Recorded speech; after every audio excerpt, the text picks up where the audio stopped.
no time did the government or the governor refuse that people should not be tested in Cross River State.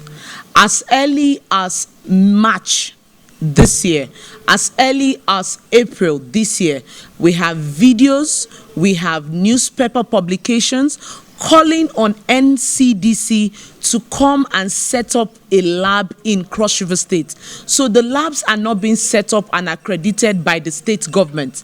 Labs are being set up and accredited by NCDC, not Cross River State government. And at no time did we prevent them from coming in to set up labs and ensure that people can have where they can go for testing.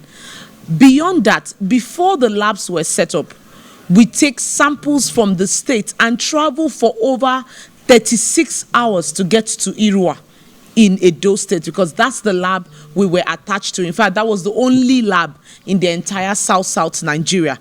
In fact, at some point where they had only 6 labs in Nigeria, that was the only lab in the entire South and Southeast. So all the samples go to Irua.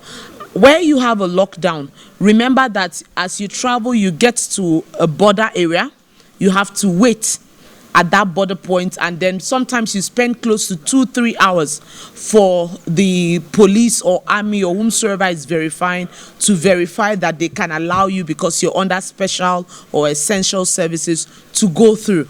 And so it took a whole long period for us to get to Irua and hand over samples. And those samples which we submitted at Irua, we were not the ones who tested the samples. We handed over the samples to the lab, and they tested and gave us back results and said they were negative.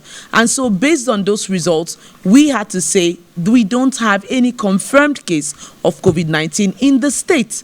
And so for us, what we did was to follow the NCDC criteria. This criteria, remember, it kept changing every other day. In February, they said anybody who has a past history of travel out of the country to places in Southern Asia, and those persons would have headache, fever, cough, and all of that, difficulty in breathing.